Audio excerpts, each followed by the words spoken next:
the other place. I know, that was fun. The swamp enjoyed having you here, Sean. It was really fun. I was hoping we were going to do kind of a little swamp monster down there. We had swamp monster puppets, but we didn't get them in time because we didn't know if you could come through the wall. So you defied us once again. But great show tonight, by the way. You too. Listen, if I don't see you, Merry Christmas. Merry Christmas, Sean. You have a great time with your family. Happy New Year. All right, Happy New Year to you, too. All right, we'll see you later. I'm Laura Ingraham. This is the Ingraham Angle from Washington tonight. Did Trump actually let the border wall slip through his fingers? White House advisor Stephen Miller, one of those rare public appearances for him, he's here tonight to respond to that, and new rumors about who might be the next chief of staff. Plus, liberal judges want to stop ICE from arresting illegals at the courthouses. And there's a risk that could present to you. That's coming up. And later, Melania Trump hits back at the media opportunists out there. Wait till you hear what some of today's vile attacks against her, Howie Kurtz is going to weigh in on that. Plus, polling guru Frank Luntz is here to break down how the Democrats are stepping on their own message. We're going to bring you the tape. But first, Trump's successes in black and white. That's the focus of tonight's angle. Now, this was a scene you likely did not see on one of your local or national newscasts. The White House announcing a bold plan to change the lives in America of some of our poorest citizens, those who live in the most distressed and sometimes the most dangerous neighborhoods. Flanked by Senator Tim Scott and BET founder Bob Johnson, with Van Jones looking on, you see him there, the president signed an executive order creating something called the Opportunity and Revitalization Council. Now, if you think this is just kind of another brick in the bureaucracy here in D.C., signifying nothing, think again. Led by HUD Secretary Ben Carson, it will coordinate efforts across the entire federal government to deliver jobs, investment, and growth in underprivileged areas. By the way, it includes rural areas, too. Now, this means more private sector money will flow into some of these high-risk areas or low development areas. And what will that do? In turn, that will deliver jobs. This is a great thing.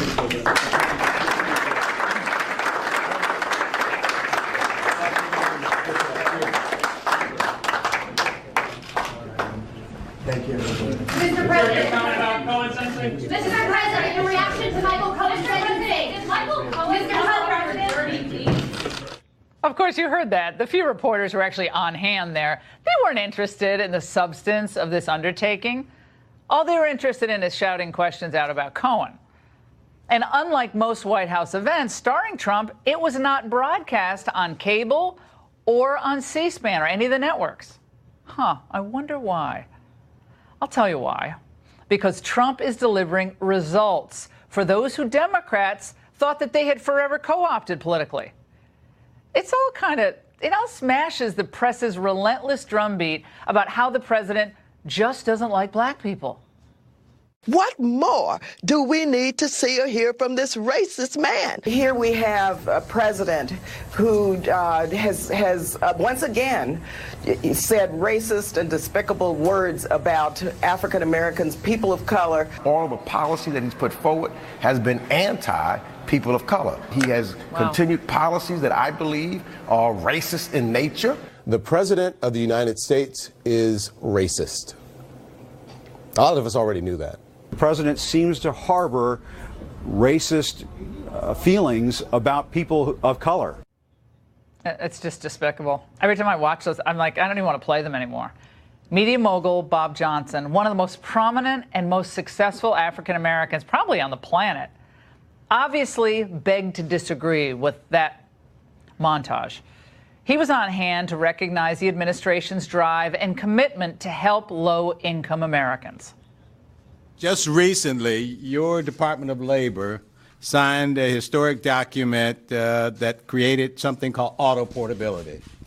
Auto portability is designed to reduce retirement leakage among low-income 401k account holders who tend to cash out. And, Mr. President, you should know this, 60% of African American, Hispanic Americans cash out of their 401k account. This program will put close to $800 billion back in the retirement pockets of minority Americans. So I just want to applaud you for that. Okay, no coverage. I had to play that just because no one saw it. Now, you see, there are a lot of politicians out there, though, who traffic in bromides, shining with the veneer of real compassion. Hope is the insistence that no matter how tough our circumstances, there are better days ahead. If we persist, despite all of our individual failings and all of our inadequacies, together we can overcome. Oh, that's nice. I guess that's Nobel Prize material. But the problem is, talking about hope, it's beautiful, but it won't bring business into your community. People who can get jobs tend to have more hope. Despair and crime in places like Chicago and Baltimore spiraled out of control during much of Obama's 8 years. But I know what you're going to say. But Laura, Obama and the Democrats care more than Donald Trump. Look, you can see it. You can feel it. They care. Then they're going to bring up Charlottesville and the S-hole comment that Trump made to then drive their points home. Okay, even if for the sake of argument, I concede those points. Maybe the tonality, the wording, maybe wouldn't have done that way, fine. But I ask the following. Who cares more about America, and particularly the working poor? The guy who delivers results, record low unemployment, opportunity zones, and decent chance for criminal justice reform? Or a party that is all talk and no action? I'll take the former any day. Oh, and by the way, the press did find one angle on the opportunity zone that they thought this part of the story was worth covering. Jared and Trump himself are only pushing these inner-city investment incentives because they'll make money off their own real estate holdings. Please. Secretary Ben Carson came on my radio show yesterday, and he swatted this whole thing away. The zones were picked by the governors. They were not picked by Jared Kushner. There are all kinds of people in the country who already have real estate in those zones. Will they benefit? Probably. Why shouldn't they benefit? Why shouldn't everybody benefit? Why shouldn't we create win-win situations? I want to see more of Ben Carson out there, by the way. I loved what he had to say. And once again, the media proves itself to be absolutely incapable of covering virtually anything about the work the president does to try to restore our country. Not even an inkling of objectivity. And he didn't do this, by the way, to benefit just a few of his pals or the people who voted for him. But he's doing this to try to benefit those who have been served so poorly by politicians of both parties for decades. But I'm telling you, despite everything that's swirling around him, the Democrats' obsession with impeachment, the indictments, et cetera, the president continues to do work that other presidents wouldn't do. And poor working-class Americans will be better for it. And that's the angle. Joining me now with reaction, Pastor Darrell Scott. He was at the signing of the Opportunity Zone's executive order and is also the CEO of the National Diversity Coalition for Trump. And with me is Niger Innis from the Congress for Racial Equality and Chris Edwards from the Cato Institute. Great to have you all here tonight. Pastor, you were at this event yesterday. Now, what's your reaction to some of that sound you heard from my angle that President Trump not only doesn't care about minorities, he doesn't deliver anything for minorities, but that he is an actual racist, despite everything that's been laid out? Well, I can sum all of that up in one word, and that word is hogwash. I can think of a stronger word, but I can't say it on television. But listen, I've been involved in this with the president and with this administration as far as this Opportunity Zone Act and our urban revitalization plans for over a year and a half. It's something that they've been working very, very hard on. And yesterday saw the fruition of a lot of planning and a lot of time and labor-intensive activity working towards this, and it's going to enhance this entire country. It's going to cause developers and builders. It's going to provide incentive for them to redevelop and revitalize these blighted areas in America, and it's going to be a shining symbol of Trump's vision for making America great again. But Chris Edwards from the Cato Institute disagrees. Chris, you think this is going to be just a big boondoggle for the developers and the business folks, not going to trickle down at all to the people? I think it's a very well-meaning proposal or law now, and it's a big thing. There's no doubt about it. I think it's very misguided. What these are, there's 8,000 zones across the country now. Politicians across the country sat down at maps and literally drew lines down streets in America. On one side of the street, you get this giant capital gains tax break. On the other side of the street, you don't get anything. So what has happened is immediately landowners, and Ben Carson touched on this, landowners inside the zone immediately had these giant appreciations in the value of their property for doing nothing. That's just how economics works. On the other side, yeah, but how do people across the board not benefit, though? Of course, there's always going to be... Because people left right outside the zones are losers. Okay, New investment won't go outside the zones. New investment will go inside the zone. So it creates inequality between you're loud. Americans. You're loud. I love your voice, but it's very booming. Okay, he doesn't know what he's talking about. Well, okay, he doesn't know what he's talking about, Laura. Okay, he doesn't know what he's talking about. All right, I want to get Niger respond, then you can respond. Then I have something to say about how the zones actually work. Niger. Yeah, look, it was just a few short years ago during the Obama administration that you had record number of blacks and Hispanics a part of a growing dependency society. Even working class whites, for the first time, health indicators for white men, working class white men, was catching up negatively to those of black and Hispanic men because there was a sense of hopelessness, a sense of eternal dependency on big government. That has changed. Small businesses, for the first time in our history, more small businesses were closing than opening. What the president is doing with these opportunity zones, and I want to applaud my friend Pastor Scott, I want to applaud the president. What they're doing is they're making a bet and investment not on big government, but on capitalism. And I think my friend from Cato would agree that capitalism has done more to free and liberate people from poverty, not just in our country, but around the world than any other system in history. I would say this. What's the alternative here? Yeah, what's the alternative? We spent, $7 trillion on the war on poverty? We got more poverty. We got spent a lot of money in the war on poverty. Correct, Pastor, if I'm wrong. I think it's about that. Cato has the figures. I think it's about $7 trillion.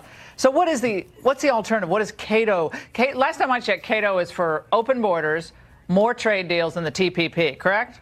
We're for trade, and I agree with everything the other guests mentioned about capitalism. I'm all for opportunity everywhere in the country and equal treatment. These zones only touch about 1/4 of low-income neighborhoods in America. So the 3/4 of the neighborhoods left out of these zones are going to be losers because the investment's all going to go to these winning zones. Trump's new council that he announced yesterday or today is going to put more spending subsidies just in these zones, leaving out the other areas. So I like equal treatment, especially at the federal level, not special deals for special groups of people. So do you think Donald Trump, hold on, do you think Donald Trump concocted this whole thing to benefit his son-in-law? It's a very well-meaning thing. Okay, so you're not part of that crowd. No, absolutely. I mean, Mr. Kushner does sound like he owns some of the land in opportunity zones, coincidentally. I bet a lot of the donors to Cato own a lot of that land, too. That's my guess. Could well be, and they've all experienced a big capital appreciation for doing nothing, actually, and for not investing. Well, I don't think it's doing nothing. I think you're taking a risk, Pastor. You're taking a risk by putting investment in an area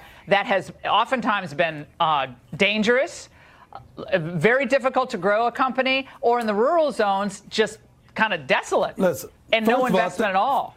First of all, I think you're giving the Cato hater too much time because he's promoting negativism and not wanting to talk about the positive attributes of this. First of all, when you elevate the value of these depressed areas, the areas adjacent to the depressed areas automatically elevate their value as well. Real estate 101 is when you look at property value, you look at the comparables, and that's how you determine the value. So if an area is depressed, it's bringing down the value of the surrounding areas. If that area increases in value, the areas around it automatically increase as well. He's trying to level the playing field and provide incentives for those to invest in areas that they previously wouldn't not have invested in. I want now, you guys. Also, we have our very aggressive urban revitalization program. It's not going to simply be investing in real estate and property. It's going to be investing in the people in those areas today, providing vocational training, educational opportunities. There's going to be a lot to it to revitalize the people. They can be transformed by the renewing of their mind,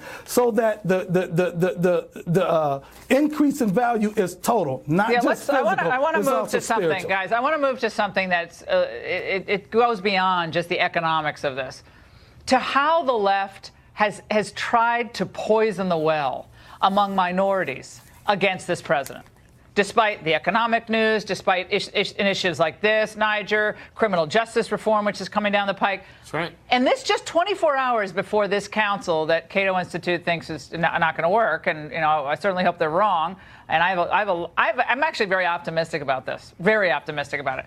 But Niger, 24 hours before this is what we were seeing on CNN. Let's watch. Wes. Do you think the president takes hate and white nationalism seriously? He has very often employed language that mirrors their own language. That, there's that line that Andrew Gillum used back in the Florida race about his then opponent, where he said, "I'm not saying you're a racist, but the racists think you're a racist." Now, that old trope. They just repeat the same lines over and over again. So it's every day the same thing. To this whole panel, we're actually debating whether this will work substantively, and maybe America doesn't want to hear that. I don't know, maybe they just want to hear people yell all day. I think it's interesting that Cato has a point of view about the economics of this. I like to hear from what the folks at Cato have to say, or the Chamber of Commerce. It's interesting. They're not offering a solution for the inner city. They're offering the following: Trump's a racist. That's all they'll say. Or a white nationalist. That's it. That's what they're offering Black America in the era of Trump. The Trump's a racist. That's it. Niger, I got to tell you, it's infuriating to people who've seen the good work that they're doing or trying to do. Well, certainly the far left wing will do that on a regular basis because they have nothing to offer. Our friends at Cato probably have a substantive policy disagreement with the president on this, right or wrong. But they don't. I doubt that Chris is going to get into that racial demagoguery. But the reason the far left wing does that is because they have controlled inner city America for 50 years or longer, and they have delivered nothing for the Black community, nothing for the Hispanic community, nothing for working class poor whites for years. So what do? Every 2 years or every 4 years or every 3 years for a local election, they will drag out the racism card, which is nonsense, and say that, well, you got to keep me in power. Mad Maxine Waters has been in power for decades in Los Angeles. And what has she delivered for her community other than saying that guy over there or that woman over there, if they're Republican and they're white, they're racist? It's nonsense, and the Black community, Hispanic community is tired of it. And what they are afraid of on the far left is not that these opportunity zones are going to be a failure, but that they're going to be a success. Well, I have a question. Why is the president's popularity among African Americans, it was at 36 in August, according to one poll. Now it's back down below 20. Why is that? Why is it going in the wrong direction, Pastor? I mean, Kanye West kind of came and went, and we don't have enough Pastor Burns and Niger Innes's out there. It's going to go back up, especially after this and the prison reform bill. One thing I agree with my brother Niger, what it's insulting to the intelligence of Black America is the fact that the left does not give us one intellectual reason to not vote for President Trump or to not support him. They give us emotional reasons. He hates you. He hates blacks. Don't vote for him. He hates blacks. Well, he's creating opportunity zones, but he hates you. Well, he's into prison reform, but he hates you. And they're insulting our intelligence by speaking to us like that when the proof is in the pudding. This man, and I said it, he could be the most proactive president for Black America in my lifetime, and he's proving me to be a prophet in that respect. He's doing things. If President Obama had done this, there'd be a parade down the street right now. They'd Obama, he's the savior of the Black community. He's prison reform. Obama, and so, you get these guys like Cato and them, they're going to find some reason to say something bad. Okay, well, but was Cato also against prison reform, or are you for that? No, we're absolutely for it. Okay. I'm for lower taxes on investment. I'm for equal treatment, though. We should have lower taxes on investment across the board.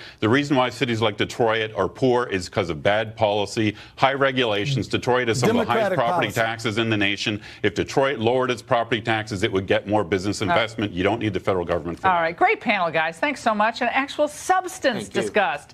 All right, ICE director, they wrote, judges simply cannot do their jobs, and our justice system cannot function effectively if victims, defendants, witnesses, and family members do not feel secure in accessing the courthouse. Well, the group wants courthouses to be added to the so-called sensitive locations list, where immigration officers generally do not enter to make arrests. Here now, former Assistant U.S. Attorney Brian Kelly, who prosecuted immigration cases in the border county of San Diego, Eileen Blessinger, is also with us, an immigration attorney. Brian, let me start with you. How bad of an idea is this to ban ICE from operating outside of a courtroom where a lot of these detainees, who are obviously illegal immigrants, are released or coming and going as part of another case? Well, it's a terrible idea, Laura, and it's obviously political. This is not a new practice. These arrests at courthouses, they're not very common, but they've been going on since the Obama administration. And I don't recall any of these judges complaining when it was happening under the Obama administration. Well, one of the things that that ICE said to us tonight, and Eileen, I want you to react to this. They wrote the following to us, or they gave a statement. Arrests in courthouses are routine practice for law enforcement agencies throughout the country because many jurisdictions no longer allow ICE to take custody of aliens inside of jails. Courthouses are the next safest option. As the judges acknowledge in their letter, ICE updated its courthouse policy in coordination with the Association of Chief Justices and Court Administrators to clarify that the agency targets specific aliens, appearing most often as a defendant in criminal matters and not those appearing in court as victims or witnesses. Isn't that the case, that this is being thrown out in a very emotional manner, again, to try to paint the Trump administration as, well, you're going after like victims of domestic violence in a courthouse? That's really not the case. It may not be that they're specifically targeting the victims, but the impact is the same. The effect is the same. If people are hearing that they're going after illegal immigrants within the court system, then the actual witnesses, the victims, they all think that they're even play, even if that's not what's happening in practice. Well, there is a updated policy that came out. Also, there's also something called I can't remember the name of the visa, but it's a visa for victims of crime. Correct, Brian, yes, that you can apply for if you are a victim. And if these courthouses, these judges, or these lawyers for the illegal immigrants aren't aware of this when their clients are going into the courthouse, I just don't know what to say about that. I mean, they are here in the country illegally. We all forget that. It's never been the case that illegal aliens were eager to hang out at federal and state courthouses, right? The policy now in place that ICE is implementing targets only certain criminal aliens, members of gangs, national security risks, that sort of thing. They're not just arresting willy-nilly crime victims and things like that. They are, in fact, trying to do their job, and this opposition to them at every turn is making a dangerous job even harder. It's much safer for them to maybe making arrests in a courthouse than out on the streets where anything can happen. Well, people get killed, including the agents. I mean, we do have to preserve, their safety as well. I got to say, a lot of the reason, and we heard this from ICE tonight as well, they're doing this, Eileen, because there are sanctuary cities and jurisdictions that do not allow them to go into jails to assess the conditions, the status of particular inmates, nor are they alerted to the fact that certain inmates are released. We just had a case in New Jersey in early November where an individual, it was released and then goes on to murder 3 people in Missouri from New Jersey, which is a sanctuary state. So ICE is trying to keep us safe out there, and I don't understand for the life of me why people who claim to care about women and children, a lot of Democrats, are in the middle of this defending criminals from being detained by or caught up by ICE. That's going to protect women and children in the United States and men. Well, I mean, I think the important thing here is that the ICE officers are trying to protect them, but so are the police officers that are making the cases against these defendants. If the victims don't feel safe going to court, then all of the work that the police officers, the prosecutors have done have fallen apart. When we talk about the U visas, a lot of times the prosecutors don't feel comfortable telling the witnesses about that, the existence of a U visa, for fear of it becoming bias later when they're testifying and used against them. Well, look, I think people. look, hold they're on not a second, targeting. Brian. Yeah, they're not targeting these people. This is a complete red herring. They are not targeting women or children or people who have been brutalized. That's just not how it works. And just so people understand, this case I referenced, Luis Rodrigo Perez. Okay, we got a photo. Put it up on the screen, please. 23 years old, charged with killing 3 people in Missouri, and should have faced deportation proceedings after he was arrested last year in New Jersey for domestic violence. Instead, New Jersey released him, and now we got 3 people dead. Okay, that's one. We have Juan Ramon Vasquez, another individual previously deported from Honduras who raped a child after Philadelphia authorities ignored an ICE detainer. Isn't that lovely? That's right. That's right, and it goes on there's no and reason on and on. And I put this at the feet of the open borders crowd who cares more about the rights of illegal immigrants than the safety of the American people. It's not fear-mongering. These are real lives that have been affected. Brian. That's right. And it makes no sense to treat this particular crime different from any others. For instance, if it was an American citizen who was a defendant in, say, a tax case, and there's an IRS agent in the courtroom, no one would complain about that. Or if there was an FBI agent in the courtroom with a warrant on something, no one would complain. This is a special crime, special status, special protection. Illegal immigrants, you can't ever deport them, according to most people on the left today. If you really twisted their arm, they say, oh, I guess most murderers should be deported. But a lot of the other crimes, they should be able to stay here and live out their lives. All right, panel, fantastic job as always. Now, last night, First Lady Melania Trump spoke with Fox's own Sean Hannity, and she didn't hold back when she was talking about the media. What's been the hardest thing that you have to deal with? I would say the opportunists who are using my name or my family name to advance themselves, from comedians to journalists to performers, book writers. Does it hurt? It doesn't hurt. The problem is they writing the history, and it's not correct. Apparently offended by the truth, CNN proved the First Lady's point less than 24 hours later. The First Lady's poll numbers plummet, with her favorable rating falling by double digits. And in a new interview, she calls the hardest part of her job opportunists who use her name, including journalists. Joining me now, Howie Kurtz, host of Fox News' Media Buzz. Howie, I found the Wolf Blitzer little intro there interesting. I don't recall their constant monitoring of other First Ladies' numbers. I mean, maybe Hillary when she was doing Hillary Care back in the early 90s. But that seemed kind of to prove Melania's point. Well, I'm less upset at reporting a poll showing her numbers are down. More people still like her. Is she a political figure?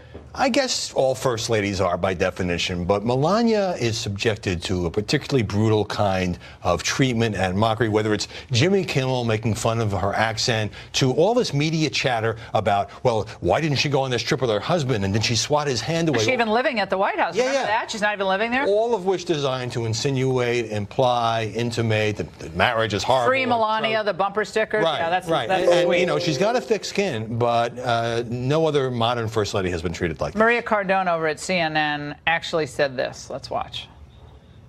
She has now adopted this woe is me attitude, and she said that she believes she is the most bullied person that is out there. And they don't believe that she has done everything that she can to focus on what's positive out of this huge negative administration.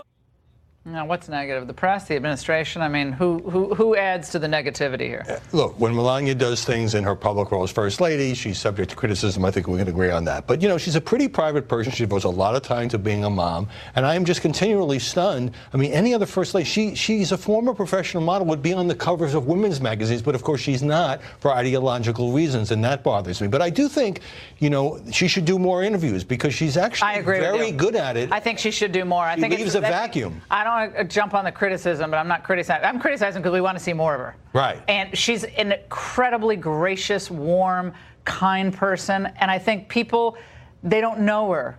And so they'll jump to thinking something. There's an air of mystery about it. Maybe that's it. And again, Michelle Obama could do no wrong. I mean, no matter what Michelle did, no matter it was a school lunches being thrown away. Oh, but they must not have been very. It's okay. She's beautiful. I mean, so it's fine. But I just think. I think there's some underlying resentment in the media that she doesn't do more public things because we want her as fodder. Well, but you know what? It's up to her how much she wants to do publicly and how much she wants to stay behind. Yeah. Well, I don't think she'll be talking to Larry O'Donnell anytime soon. Here's his tweet.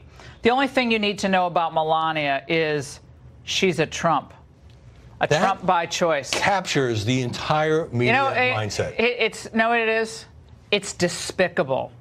And it's not kind, and it's not nice, and it's just plain rude. For all their commentary that Trump is rude and Trump can get a little hot on Twitter. We all can. Sure. But he could back off the Twitter a little bit and probably be better for him.